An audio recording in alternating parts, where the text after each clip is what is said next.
नम्र शुरुआत, bus conductor से लेकर सिनेमा के पर्दे तक। शिवाजी राव गायकवाड़, जिन्हें दुनिया रजनीकांत के नाम से जानती है, उनकी जिंदगी की कहानी कमाल की है। उनका जन्म 12 दिसंबर 1950 को बेंगलोर में हुआ था। उनका परिवार साधारण था। उनके पिता एक पुलिस कांस्टेबल थे। रजनीकांत 4 भाई बहनों में सबसे छोटे थे। उन्होंने अपनी पढ़ाई बेंगलोर में पूरी की। उन्होंने Gavipuram government Kannada model primary school और बाद में आचार्य पाठशाला पब्लिक स्कूल में पढ़ाई की। फिल्मों में आने से पहले रजनीकांत एक बस कंडक्टर थे। इस अनुभव ने उन्हें आम जिंदगी की हकीकत से रूबरू कराया। इसने लोगों को समझने का उनका नजरिया भी बदला।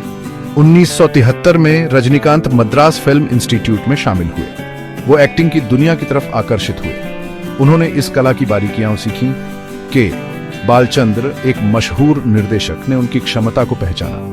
उन्होंने 1975 में रजनीकांत को फिल्म अपूर्व रागंगल में पहला ब्रेक दिया। रजनीकांत के शुरुआती रोल अक्सर नेगेटिव होते थे। वो विलेन के किरदार निभाने में माहिर थे। हालांकि उनका करिश्मा और स्क्रीन प्रेजेंस बेमिसाल था। दर्शक उनके अभिनय से मंत्रमुग्ध हो जाते थे। सुपरस्टार का उदय तमिल सिनेमा के खास पल। 1970 के दशक के आखिरी सालों ने रजनीकांत के करियर में एक नया मोड़ ला दिया। उन्होंने मुख्य भूमिकाएं निभानी शुरू कर दी। 1978 में आई फिल्म भैरवी एक अहम मोड़ थी। इसने उन्हें सुपरस्टार का खिताब दिलाया। रजनीकांत का अनोखा अंदाज उभरने लगा। उनके हाव भाव और संवाद अदायगी ने उन्हें सबसे अलग बना दिया। उन्हें उनके एक्शन हीरो वाले किरदार के लिए जाना जाने लगा। अमिताभ बच्चन की फिल्म डॉन की रीमेक 1980 में आई फिल्म बिल्ला ने एक एक्शन स्टार के रूप में उनकी स्थिति को मजबूत कर दिया। पूरे 80 और 90 के दशक में रजनीकांत ने कई ब्लॉकबस्टर फिल्में। वो अक्सर हिंदी फिल्मों के रीमेक में काम करते थे। उन्होंने इन किरदारों में अपनी खुद की अदाकारी का जादू डाला। उनकी कुछ सबसे ज्यादा यादगार फिल्मों में शामिल हैं मूंदरू, मुगम, थलापति, अन्नामलाई, बाशा, मुथु पड़यप्पा और चंद्रमुखी। हर फिल्म ने उनकी अभिनय क्षमता के अलग अलग पहलुओं को दिखाया। उन्होंने जिंदगी के अलग अलग क्षेत्रों के किरदारों को आसानी से निभाया। सिनेमा के पर्दे से परे स्टाइल, प्रभाव और परोपकार। रजनीकांत की लोकप्रियता उनके अभिनय कौशल से कहीं आगे तक फैली हुई है। उन्होंने एक अनोखा स्टाइल बनाया है जो अब एक पहचान बन गया है। उनके हाव भाव, जैसे हवा में सिगरेट उछालना या बालों को पीछे कंघी करना, तुरंत पहचान में आ जाते हैं। उनके दमदार डायलॉग जो उनके खास अंदाज में बोले जाते हैं, बेहद लोकप्रिय हैं। उनके फैंस उन्हें बहुत प्यार करते हैं। वो उन्हें सिर्फ एक एक्टर से ज्यादा मानते हैं। वो एक सांस्कृतिक प्रतीक हैं।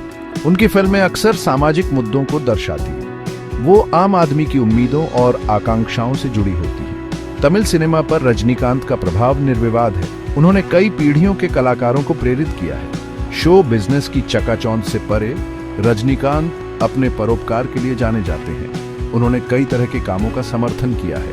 उन्होंने नेत्रदान अभियानों में दान दिया है। उन्होंने प्राकृतिक आपदाओं के दौरान मदद की है। उन्होंने सामाजिक कार्यकर्ता अन्ना हजारे के आंदोलन का भी समर्थन किया है। सिनेमा से परे एक जीवन, राजनीतिक प्रयास और विवाद। रजनीकांत का प्रभाव राजनीतिक क्षेत्र तक भी फैला हुआ है। उन्हें कई राजनीतिक दलों ने अपने साथ आने का न्योता दिया है। 2017 में उन्होंने राजनीति में आने का अपना इरादा घोषित किया। उनका लक्ष्य 2021 के तमिलनाडु विधानसभा चुनाव लड़ना था। हालांकि बाद में उन्होंने स्वास्थ्य कारणों का हवाला देते हुए अपने राजनीतिक संगठन को भंग कर दिया। उनके राजनीतिक विचारों पर काफी बहस हुई है। कुछ मुद्दों पर चुप्पी साधने के लिए उनकी आलोचना की गई है। अपने कुछ बयानों के लिए उन्हें विरोध का भी सामना करना पड़ा है। इन विवादों के बावजूद रजनीकांत तमिलनाडु में एक सम्मानित व्यक्ति बने हुए हैं। भारतीय सिनेमा में उनके योगदान के लिए उन्हें कई पुरस्कार और सम्मान मिले हैं। उन्हें प्रतिष्ठित दादा साहब फाल्के पुरस्कार, पद्म विभूषण और पद्म भूषण से सम्मानित किया गया है। उन्होंने कई फिल्म फेयर पुरस्कार भी जीते हैं और तमिलनाडु राज्य फिल्म पुरस्कार भी। रजनीकांत का सफर, उनकी प्रतिभा, कड़ी मेहनत और लोगों पर उनके अटूट प्रभाव का